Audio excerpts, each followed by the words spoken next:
sont plus habitués au labo qu'au micro, travailleurs discrets. On a choisi ce matin sur Europe 1 de donner la parole à nos chercheurs, à celles et ceux qui étudient le monde d'aujourd'hui, d'hier et qui travaillent aussi à celui de demain. Bonjour Laure d'Autriche. Bonjour. Le CNRS, le Centre national de la recherche scientifique, souffle aujourd'hui ses 80 bougies. Emmanuel Macron participera à un débat ce soir sur le sujet. Comment est-ce qu'ils se portent aujourd'hui, nos chercheurs ? Eh bien, beaucoup parlent en fait aujourd'hui du blues qu'ils ressentent. Ce sont même des sommités de la recherche française qui prennent la parole, des prix Nobel de physique, d'économie, qui expliquent qu'ils ne reconnaissent plus leur métier, que les crédits alloués par le CNRS sont trop faibles et résultat, ils doivent eux-mêmes aller chercher par exemple des financements et c'est autant de temps qu'ils ne consacrent pas à leurs travaux. C'est ce que vit Lorena Klein, ingénieure en chimie, qui doit tout faire toute seule, management, tâches administratives. Elle a clairement vu la situation se dégrader.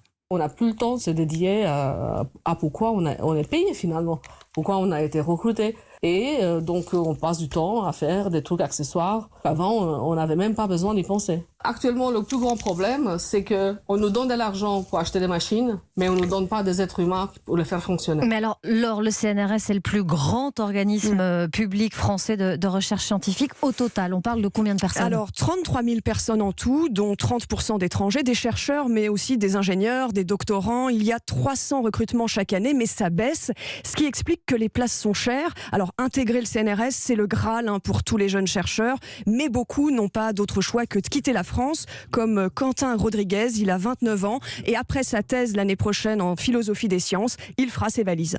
C'est peine perdue de chercher un poste quand on a fini notre doctorat en France. En sciences de la vie, c'est là où il y a le plus de contrats précaires, en sciences politiques, en histoire. Voilà, donc on a une fuite des nouveaux docteurs à qui l'on dit de partir. Ce que j'envisage, c'est effectivement de chercher en Suisse, en Allemagne, en Grande-Bretagne ou aux États-Unis. Et ce qui change à l'étranger, ce sont les salaires 2 à 3 fois plus élevés. Et puis, c'est aussi la reconnaissance. Nicolas Gompel est docteur en génétique. Il vit en Allemagne depuis 6 ans. Son titre est même inscrit sur sa carte de crédit. Mes collègues allemands ont sur leur carte d'identité le fait qu'ils sont ou docteurs ou professeurs. Quand on a une thèse, c'est une valeur ajoutée en soi pour partir dans le secteur privé, pour faire de la politique, alors qu'en France, on aurait presque intérêt à le cacher. Ça veut dire alors qu'en France, la recherche scientifique prend du retard ? Alors non, parce que la France a encore une très bonne image, notamment à l'étranger. C'est toujours une nation scientifique de premier plan.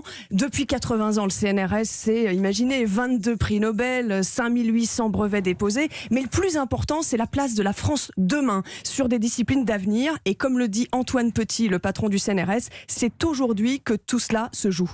On peut avoir à l'esprit, bien sûr, l'intelligence artificielle, mais aussi les sciences de l'environnement. Il y a une compétition entre les institutions internationales pour attirer les meilleurs. Il faut que la France soit vigilante et pour ça, il faut se donner les moyens. Et ce qu'attendent les chercheurs maintenant, c'est la nouvelle loi sur la recherche qui sera présentée donc au début de l'année prochaine et qui sera déterminante. Le budget du CNRS, c'est aujourd'hui un peu plus de 3 milliards d'euros et il ne cesse de baisser. Voilà, et on verra ce soir si le président donne des précisions sur le budget notamment et sur les ambitions de la France pour sa recherche. Enquête signée Laure d'Autriche et Hélène Ter